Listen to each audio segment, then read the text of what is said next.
السلام عليكم ورحمة الله وبركاته. بسم الله الرحمن الرحيم، والصلاة والسلام على سيدنا محمد وعلى آله وصحبه وسلم. إن شاء الله ندخل في الشغل على طول. هو ينفع نرش بأي مسدس؟ أي مسدس يرش أي حاجة؟ يعني مسدس الفيلر ينفع يرش ورنيش؟ مسدس الورنيش ينفع يرش بويا؟ مسدس البسكوت ينفع ارش بيه مرمى؟ ينفع بتاع الخشب ارش بيه بتاع الحيطان؟ مش عارف ايه القصه دي إيه؟ وليه في مسدسات 1 و7 و1 و8 و1 و2 و1 و3 والافلام دي؟ ان شاء الله هنختصر لكم الموضوع. على سبيل المثال، عندنا ده مسدس فيلر. ليه مسدس فيلر؟ ما نرش بيه بويا او رش بيه ورنيش. فكره المسدس ده فونيا 1 و7. يعني ايه فونيا 1 و7؟ لو ناخد بالنا هنا في فتحه صغيره هي اللي بتطلع السائل ده، تمام؟ شايفين الفتحه الصغيره دي؟ شايفين الخرم الصغير ده واسع؟ احنا عارفين الفيلر لزوجته تخين، الفيلر تقيل. الدهان بينزل من هنا، بيخش من هنا، بينزل من الفتحه دي، والهواء بيبدا يطلع الدهان. الفتحه دي لازم تكون 1 و7 واسعه. 1 و7 دي يعني الخرم ده المساحه بتاعته 1 ملي و7 من 10. فالفيلر علشان خاطر تقيل وشحم محتاج فتحه صغيره تطلعه من هنا، تمام؟ طيب نيجي مسدس زي ده، فنيته على سبيل المثال مثلا نص ملي، يعني مش مكمل حتى نص. ده 1 و7، ده نص، يعني 5 من نص الواحد كمان. يعني ايه؟ لو جينا ده رشنا بيه الفيلر هيطلع لنا هيطلع حبيباته عامله ازاي؟ حبيباته هتطلع تخينه غليظه جنب بعضها، وهو ده المطلوب. ليه؟ الفيلر عشان شحم محتاج فونيا واسعه تبدا تطلع الفيلر ده بالمسدس وترشه، تمام كده؟ ممكن حد يقول ما انا ممكن اجيب الفيلر ادهنه بالفرشه. هينفع؟ مش هينفع، بس تخيل انت الوضع هيكون عامل ازاي؟ تمشيط وتسليخ ومش عارف ايه، والفيلر مش هيتسحق بسهوله، ولو اتسحق هتلاقي فيه مشاكل وهكذا. فالفونيا دي بتطلع الشكل المناسب للفيلر علشان خاطر يطلع سطح ناعم يا دوبك تمشي عليه صنفره ناعمه تبدا اللي انت ترش عليه. طب تعالوا بقى نجيب فونيا اللي هو الصغيره دي، تعالوا نحط فيها الفيلر. ايه اللي هيحصل؟ هدوس كده هيطلع وهيرش، هيطلع وهيرش. لكن تخيل انت الفيلر التخين ده عشان يطلع من الفتحه دي محتاج ايه؟ هيطلع معاك عامل ازاي؟ مخنوق، مش عارف يطلع، وممكن ما يطلعش. ليه؟ الفيلر التخين. امال ده لايه؟ ده للون البيس كوت. ايه هو البيس كوت ده؟ اللي هو اللون خفيف، اللزوجه بتاعته عامل زي الميه، خفيف جدا، يمكن اخف من الميه، اللزوجه بتاعته خفيفه، تمام؟ هيطلع من هنا بسهوله. طب وهل مش هيطلع من هنا بسهوله؟ هيطلع. امال ايه اللي هيحصل؟ ده معمول للفيلر مش معمول للون، يعني مش هيرش لون، لا هيرش لون. ده هيطلع لك اللون عامل ازاي؟ الفونيا اللي هو النص ده، او الفونيا ال1 من 10 او 1 و2، هيطلع حبايه اللون عامله كده، صغيره ومرصوصين جنب بعضيهم حلوين كده. طب ماشي، ما انا هرش ده هيطلع الحبايه مرصوصه وشكلها حلو. هرش بده وهطلع بيه الحبايه دي. طيب اللي هيحصل هنا ايه؟ مجرد السائل ده ما هتدوس كده هيطلع لك كميه كبيره، هيطلع لك الحبايه دي عامله ازاي؟ عامله الشكل ده، تخينه كده، واحنا عايزينها ناعمه علشان خاطر الصدفه بتاعت اللون او حبايه اللون تكون ناعمه وشكلها حلو. انما ده هيطلع لك تخينه، تيجي تبص في اللون تلاقي ايه؟ الحبايه تخينه واللون غامق كده، والدمويه بتاعته واللون بتاعه مش صح. ممكن انت تقول لي ايه؟ لا انا هطلعها لك ناعمه. فعلا هيطلع ناعمه. هيعمل ايه بقى عشان يطلع الحبايه ناعمه؟ هيعلي الهواء. تعليه الهواء، تعليه الهواء هتخلي حبايه البويه تنزل ناعمه زي كده. ازاي؟ في عمليه اسمها، ببساطه محدش يستغرب الكلام عشان خاطر ايه يستصعب الموضوع، في عمليه اسمها اوتومايزيشن. يعني ايه اوتومايزيشن؟ يعني احنا عارفين السائل بينزل من هنا والهواء بيطلع من هنا، تمام كده؟ الهواء بيجي كده بيخش كده، والسائل بينزل كده، الاتنين بيطلعوا بالشكل ده. كل ما الهواء قليل، العمليه دي الخلط اللي هنا دي اسمها اوتومايزيشن، اللي هو التكسير للحبايه، تمام؟ كل ما الهواء يكون ضعيف، كل ما انت تضعف كميه الهواء اللي طالعه، الحبايه بتطلع عامله كده، هتنزل تخينه وكل ما تقرب ايدك كده اهو وتضعف الهواء الحبايه تنزل تخينه.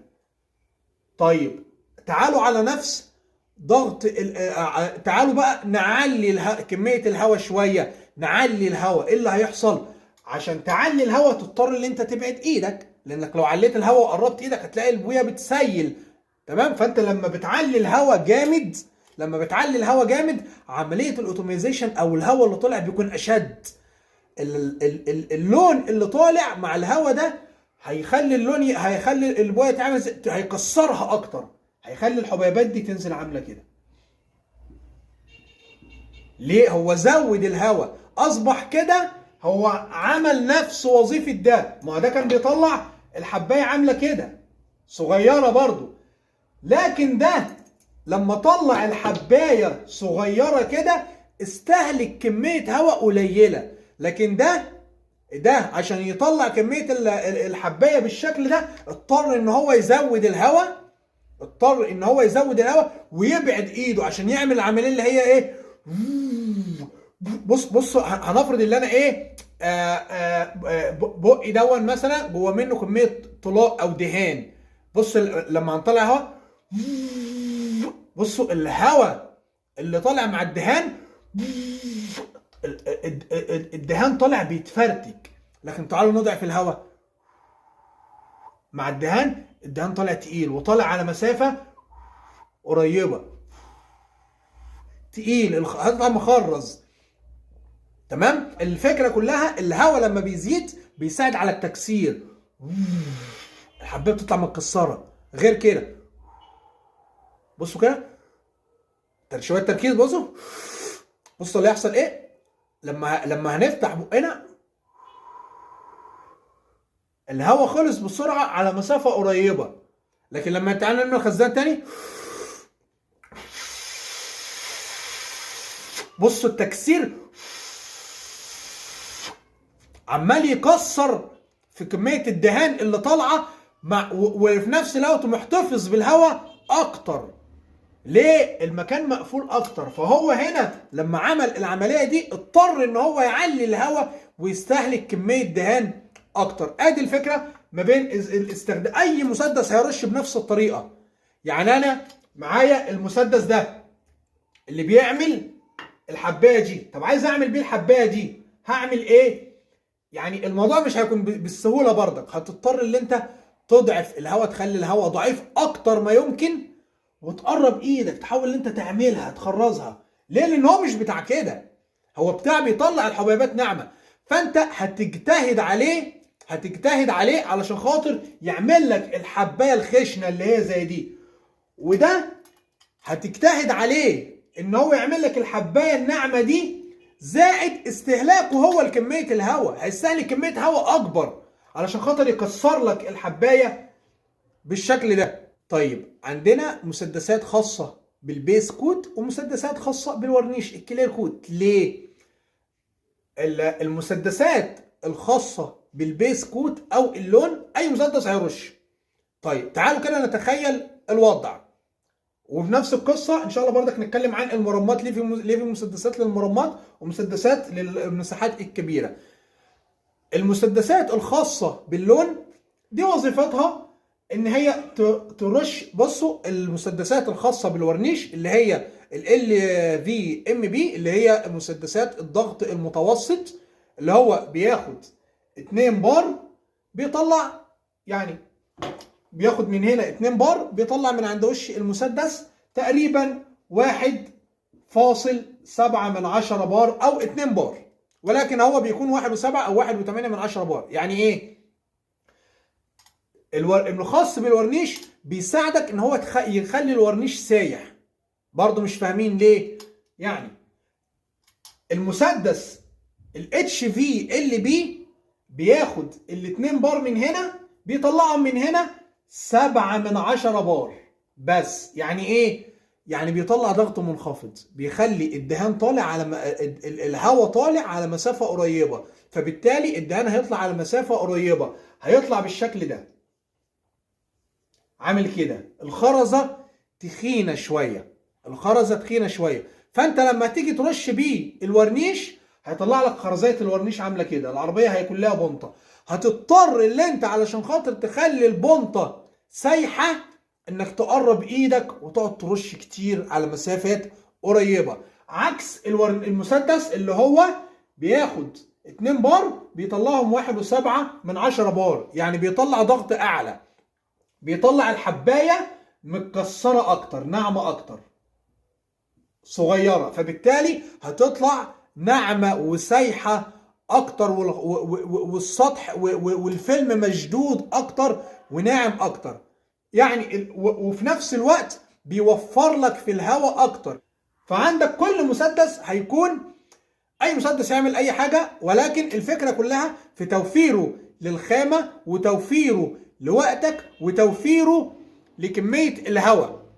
يعني المسدس اللي هو الضغط المتوسط بيوفر في الهواء اكتر، عكس المسدسات الاتش في ال بي. ازاي؟ نفس القصه، الاتش في ال بي عباره عن بياخد كميه هواء بيطلعها بضغط منخفض، بيستهلك هواء اكتر من ال 1.7. معلش الفيديو طول شويه، نوضح مثل بسيط. يعني الاتش في ال بي بيشتغل كده، ملينا الخزان هواء اهو، بصوا بيطلع الهواء ازاي. شفتوا الخزان فضي بسرعه ازاي؟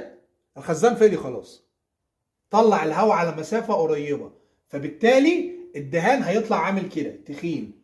طب تعالوا بقى ال في ام بي اللي هو الضغط المتوسط، اللي هو بياخد 2 بار بيطلع 1.7، غير الاتش في ال بي اللي احنا لسه قايلينه بياخد 2 بار بيطلع ضغط 7 بار. شفتوا الهواء فضي بسرعه ازاي في الاتش في ال بي؟ تعالوا بقى ال في ام بي اللي هو الضغط المتوسط اللي بياخد 2 بار بيطلع 1.7، بص هيشتغل ازاي؟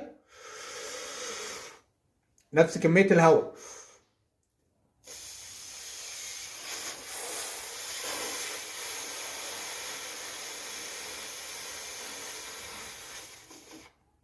شفتوا اللي حصل؟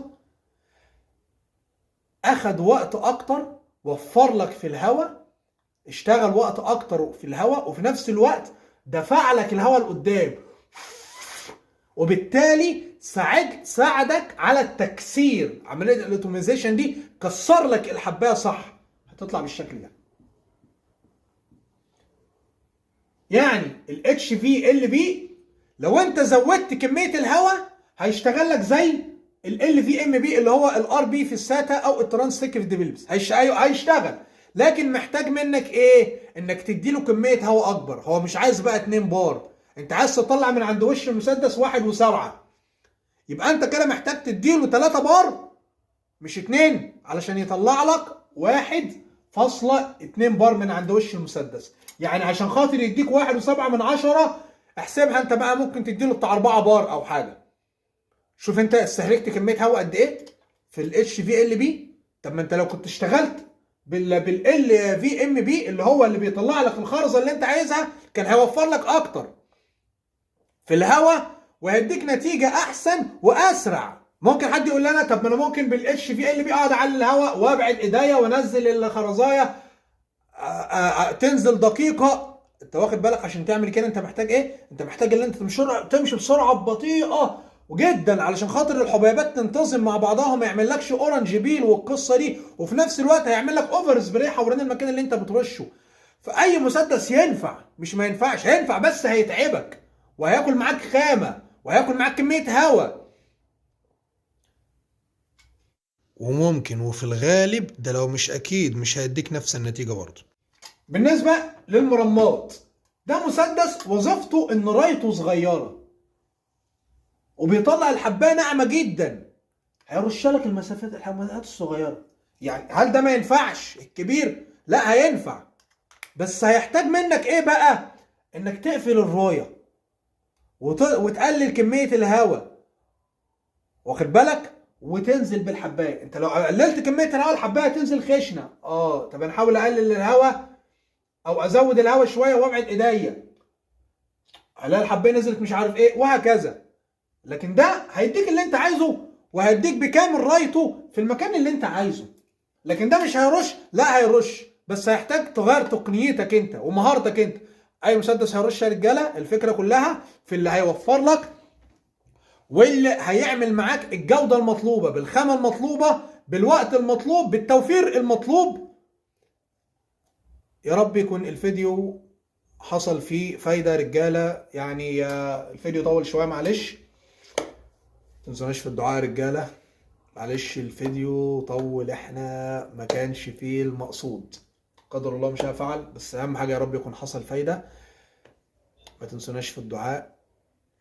والسلام عليكم ورحمه الله وبركاته.